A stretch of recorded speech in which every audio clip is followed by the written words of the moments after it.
Você acreditaria se eu te dissesse que, certa vez, o mundo ficou quase 3 anos esperando por um novo Papa e que os cardeais estavam praticamente presos, sem comida decente e com o teto sendo arrancado sobre suas cabeças? Parece exagero, né? Mas isso aconteceu de verdade. E foi um dos episódios mais bizarros, dramáticos e até mesmo cômicos da história da Igreja Católica.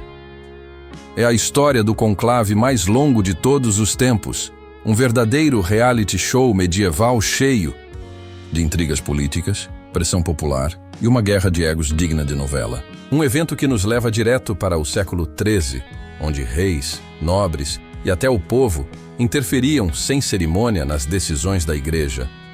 Quer saber como tudo isso aconteceu? Por que demorou tanto e o que fizeram para obrigar os cardeais a finalmente eleger um Papa? Então já deixa o like, se inscreve no canal e comenta aqui embaixo o que você achou dessa história maluca que parece saída de um livro de fantasia. A gente começa a nossa viagem em 1268, mais precisamente na cidade de Viterbo, na Itália. O Papa Clemente IV tinha acabado de morrer, e como manda a tradição da Igreja, um novo conclave foi convocado para escolher seu sucessor. Só que tem um detalhe. Na época, o sistema de eleição papal ainda estava longe de ser o que conhecemos hoje. Não existia um método rígido e os cardeais tinham mais liberdade. E, é claro, muito mais espaço para intrigas. O problema? O colégio de cardeais estava completamente dividido entre 2 grupos poderosíssimos, os que apoiavam os interesses franceses e os que apoiavam os italianos. Um jogo político pesado, com alianças, sabotagens e ameaças rolando por debaixo das vestes religiosas. O clima esquentou logo nas primeiras semanas. Ao invés de debater com sabedoria e fé, como manda o figurino, os cardeais viraram uma espécie de comissão de briga. Cada lado tentava emplacar o seu candidato ideal, mas nenhum conseguia os 2/3 dos votos exigidos. Meses se passaram. Sim, meses. Comida sendo servida, hospedagem de luxo e nada de decisão. Até que a população de Viterbo começou a se irritar. Afinal, não era só uma questão religiosa, mas também política e econômica. Sem Papa, nada andava. Nomeações, decisões judiciais, questões diplomáticas, tudo parava. E os cardeais? Comendo bem, dormindo melhor ainda e fazendo o corpo mole. Mas o povo de Viterbo, meus amigos... esse povo não brincava em serviço. Primeiro, eles trancaram os cardeais no palácio. Literalmente, fecharam tudo com trancas e cadeados para evitar fugas. Depois, começaram a reduzir as refeições. Adeus banquetes, olá pão e água. E por fim, tomaram uma medida simbólica e radical. Arrancaram parte do telhado do local onde os cardeais estavam reunidos. Isso mesmo. Arrancaram o telhado para que eles ficassem expostos à chuva, ao sol escaldante e ao frio da noite. A mensagem era clara. Ou vocês escolhem um Papa, ou vão apodrecer aí dentro. E aí, como você acha que os cardeais reagiram? Será que funcionou?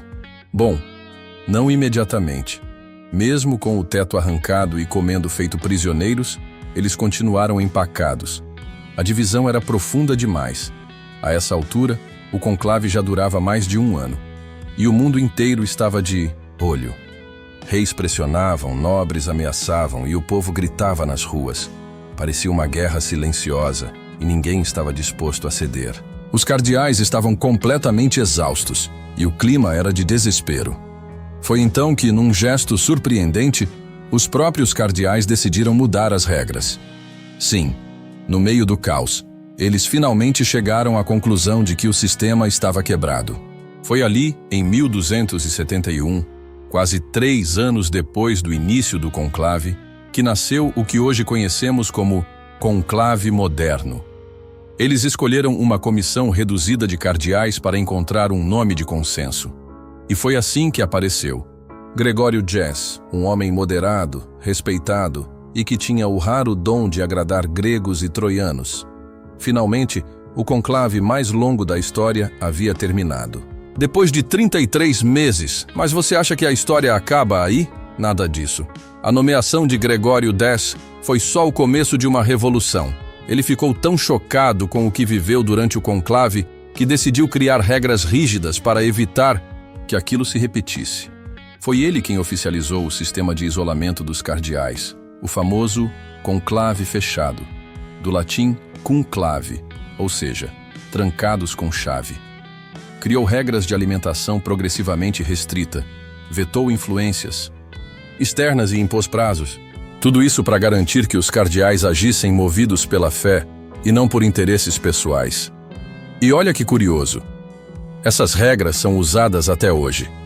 Cada vez que um papa morre ou renuncia, os cardeais se reúnem seguindo o modelo criado por Gregório X, inspirado justamente no pior conclave da história. Ou seja, de um caos absurdo nasceu um sistema que sobrevive há séculos. E é aí que a história ganha ainda mais camadas interessantes. A escolha de um papa, afinal, sempre foi uma mistura de fé, política e poder. No século XIII, a Igreja era uma força central na Europa. Tinha influência sobre reis, guerras, comércio e até cultura. Não era apenas uma instituição religiosa, mas um verdadeiro império espiritual. Por isso, o trono papal era tão disputado. Não era só escolher um líder espiritual, era escolher um líder geopolítico. Então, quanto mais tempo os cardeais demoravam, mais instável ficava o mundo. E Viterbo, essa cidadezinha italiana onde tudo aconteceu, acabou entrando para a história. Depois do conclave mais longo de todos os tempos, ela ficou marcada como símbolo de resistência popular e também como o berço das reformas eleitorais da Igreja. Até hoje, visitantes vão lá curiosos para ver o palácio onde os cardeais ficaram presos. É como se o local tivesse congelado no tempo, carregando os ecos de uma decisão que mudou a história da Igreja para sempre. E quer uma curiosidade extra?